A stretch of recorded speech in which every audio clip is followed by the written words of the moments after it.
గత ప్రభుత్వంలో ఏ రోజు మైన్ ఓనర్లు కోర్టు ఎక్కల.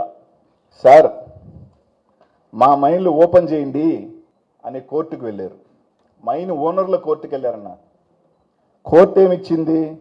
జనవరిలో కోర్టుకు వెళ్తే ఫిబ్రవరి 10వ తేదీ కల్లా మీరు యాక్షన్ తీసుకొని ఏమన్నా ఉంటే ఓపెన్ చేయండి అంటే అదిగో ఇదిగో అన్నారు. లాస్ట్కి మైన్ ఓనర్లు కంటెంప్ట్కి వెళ్ళారు. మైన్ ఓనర్లు కంటెంప్ట్కి వెళ్ళారు. వైసీపీ ప్రభుత్వంలో కంటెంప్ట్కి వెళ్ళా. వైసీపీ ప్రభుత్వంలో మైన్ ఓనర్లు నిజంగా మేము దోపిడీలు చేస్తుంటే, మేము అక్రమాలు చేసుకుంటే మైన్ ఓనర్లు ఎక్కడా పోలా. ఫెమి అంటే ఒక మినరల్ ఇది association, federation of mineral industry, FIMI ఇండియాకి సంబంధించిన వాళ్ళు ఒక లెటర్ రాశారు. వేలాది మంది జీవితం కోల్పోతున్నారు, మైన్లు ఓపెన్ చేయలేకుండా మేము డెడ్ రెంట్ కట్టుకోవాల్సి వస్తుంది, మేము బాడుగలు కట్టుకోవాల్సి వస్తున్నాం, దయచేసి ఓపెన్ చేయమని చెప్పి ఫెమి ఒక లెటర్ రాసింది. మైనింగ్ సెక్రటరీ కాంతారావు గారిని కలిశారు. ఇది కాకుండా ట్విట్టర్లో ఈ రాష్ట్ర ముఖ్యమంత్రిని ట్యాగ్ చేస్తూ రాసిన వార్తలు ఇవన్నీ కూడా ట్విట్టర్లో. ఈరోజు మీరు పర్మిట్లు ఇవ్వటం లేకపోవటం వల్ల ఎంత నష్టం వచ్చింది, ఏ విధంగా మీరు మైనింగ్ సెక్టర్ని ఇబ్బంది పెట్టి ఎంతోమంది జీవితాలు నష్టమైపోతున్నాయి అని చెప్పి ఈరోజు మీరు అవన్నీ కూడా ఫెమి రాసిన లెటర్లు అవన్నీ ట్వీట్స్ ఇవన్నీ మీరు చూడండి అన్న. ఏది కూడా అనిల్ కుమార్ యాదవ్ ఒకరి మీద బురద జల్లే కార్యక్రమము, ఏడకొచ్చి ఇంకొకరి మీద బురద జల్లే కార్యక్రమము నేను చేయట్లా. ఇది అన్నీ కూడా రికార్డెడ్ ఎవిడెన్సెస్ ఇవన్నీ కూడా. ఇదే కాకుండా మందాకృష్ణ గారు సంబంధించిన ఒక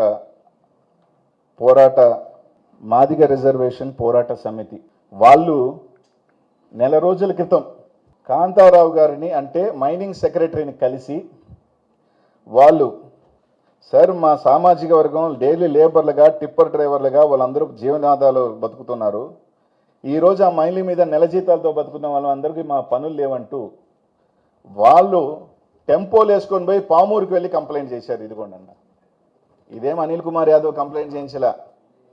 కృష్ణమాదిగ గారు పెద్ద ఆయన కొద్దిగా ఇప్పుడు టీడీపీ ప్రోగానే ఉన్నారు అనుకుంటున్నా, పోరాటాలు చేసే పెద్ద ఆయన కొంచెం ఉన్నాడు. ఈరోజు వాళ్ళకి సంబంధించింది చేసింది ఇది అనిల్ కుమార్ యాదవ్ నిందే. ఇట్లా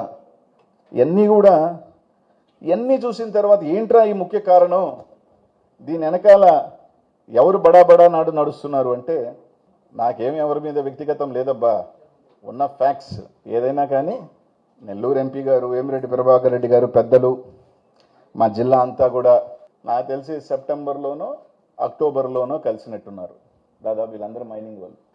నాకు తెలిసి మైనింగ్ వాళ్ళు కలిసి సార్ మా ఓపెన్ చేయండి మేము ఇబ్బంది పడుతున్నాం అని రకరకాలు అడిగినప్పుడు ఆయన చెప్పిన మాటలు, ఈ కొంతమంది మైన్ వాళ్ళు నాకు చెప్పిన మాటలబ్బా, నాకు తెలుసు మైనింగ్ కష్టాలు, నాకు తెలుసు మైనింగ్ ఇబ్బందులు ఏంటో, నాకు అసలు సంబంధమే లేదు దీంట్లో, ఈ రకరకాల పేపర్లో వస్తున్న వార్తలకి ఎలా వస్తున్నాయో నాకు తెలీదు, కొంతమంది నా ప్రత్యర్థులు రాయిస్తున్నట్టున్నారు నా మీద వరవలేక, ఇప్పుడే నేను మంత్రి గారికి ఫోన్ చేసి చెప్తాను మీ ఓపెన్ చేయమని చెప్పి, కాబట్టి మీకు ఎటువంటి ఇది లేదు, కాబట్టి మీరు ధైర్యంగా వెళ్ళండి మిమ్మల్ని అండగా ఉంటాను అని చెప్పాడు ఆయన ఎంపీ గారు. ప్రజాప్రతినిధి గెలిచిన ఎంపీ గారు ఇది చెప్పారన్నది నేను విన్నా, నాకు తెలిసిన ఇన్ఫర్మేషన్. సరే కలిశారు, ఆయన చెప్పారు, పాపం వీళ్ళందరూ కూడా మంత్రి గారిని కలిశారు. ఓపెన్ అయిందో లేదో నాకు తెలియదు, నెల్లూరు అందరూ మళ్ళీ ఎందుకు రోడ్డు ఎక్కుతున్నారో నాకు తెలియదు, ఇక్కడ నుంచి డీడీ ఆఫీస్ కూడా వెళ్ళారు. ఇదంతా అయిన తర్వాత Lakshmi quartz sand private limited November 22వ తారీఖున ఈ కంపెనీ పెట్టారు. నాకు వ్యాపారం అంటే దీని మీద నాకు సంబంధం లేదు, నాకు మక్కువ లేదు, అసలు ఇదంటే నాకు తెలియదు, మీరు ధైర్యంగా పోండి ఓపెన్ చేసుకోమని చెప్పిన పెద్ద ఆయన ఆ కంపెనీలో ఒక డైరెక్టర్ వేమిరెడ్డి ప్రభాకర్ రెడ్డి గారు. మీరు చూడండి సార్, వేమిరెడ్డి ప్రభాకర్ రెడ్డి గారు నాకు సంబంధం లేదని చెప్పిన వ్యక్తి, నాకు ఎలాంటి తెలియని వ్యక్తి, ఆయన ఒక కంపెనీ పెట్టారు, ఆ కంపెనీలో ఆయన డైరెక్టరు. ఇక్కడితో ఆగింది అనుకోవట్లా, 25 నుంచి 25 మంది ఎక్స్పోర్టర్లు ఉన్నారు. ఈరోజు ఎందుకు ఒక ఎక్స్పోర్టర్ లేడు? ఒకే ఒక ఎక్స్పోర్టర్ ఉన్నాడు. ఎవరు ఆ exporter? Lakshmi quartz private limited.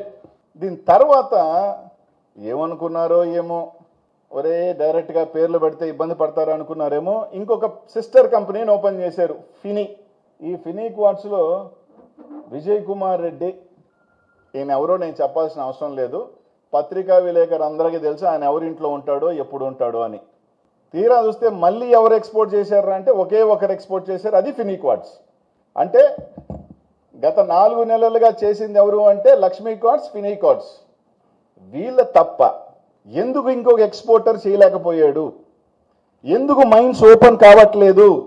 ఇది నేను కాదు, ఏ మైన్ ఓనర్ని అడిగినా చెప్తాడు, నాకు తప్ప మాకు తప్ప మీరు ఎవరికి ఎక్స్పోర్ట్ చేసేదానికి లేదు, ఎవరు చేసినా మా కంపెనీ ద్వారానే చెయ్యాలి, లేకపోతే మీ మైన్స్ ఓపెన్ చేయము అనే ఒక హుకుం జారీ చేయబట్టి వాళ్ళకి సరెండర్ అయిన వాళ్ళు ఇచ్చిన మెటీరియలే వీళ్ళ ద్వారా పోయింది.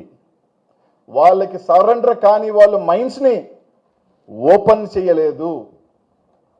వాళ్ళకి సంబంధించిన మైన్స్ని, నెల్లూరుకి ఒక చరిత్ర వెంకటగిరి రాజాలంటే, విఆర్సీ దగ్గర నుంచి అనేక సంస్థల్ని దానం చేసిన కుటుంబం వెంకటగిరి రాజాలది. ఒక పెద్ద మనిషి, ఆయన మైను పాపం ఎక్కని గుమ్మం లేదు, పాపం ఆయన అడగని వాళ్ళని లేదు, మైను ఓపెన్ చేయండి, లేక వల్ల చాలామంది ఇబ్బందులు పడుతూ ఉన్నారు. మేము కావాలంటే 10 నెలలు కాబట్టి 2 సంవత్సరాలు కాబట్టి ఖాళీగా ఉండగలుగుతాం, కానీ మా మైన్ మీద బతికే కూలీలు పని వాళ్ళు ఇబ్బంది పడుతున్నారని అడగని ఇది లేదు పాపం. వెంకటగిరి రాజాలకు సంబంధించిన ఇదే మీరు ఇచ్చే గౌరవం. సరే, ఆయన ఎవరిని కలిసినప్పుడు ఏం జరిగింది అవన్నీ నేను మాట్లాడదలుచుకోవట్లేదు, ఎందుకంటే పర్సనల్స్. ఎందుకంటే ఒకరి మీద వేగ్గా కాగితం లేకుండా నేనేది మాట్లాడదలుచుకోలేదు. ఇక్కడ ఏది మాట్లాడినా ప్రతిదీ కాగితం చూపించి మాట్లాడుతా ఉన్నా. ఎందుకు 20-30 ఎక్స్పోర్టర్లు ఉన్న వాళ్ళు ఈరోజు కేవలం 2కే పరిమితం అయ్యారు, అది కూడా అధికార పార్టీకి సంబంధించిన ఎంపీకి సంబంధించిన వాళ్ళు. ఇది కాదా వాస్తవం? కోర్టుకు వెళ్లాల్సిన అవసరం ఏమొచ్చింది? రోడ్డులు తిరగాల్సిన అవసరం ఏమొచ్చింది?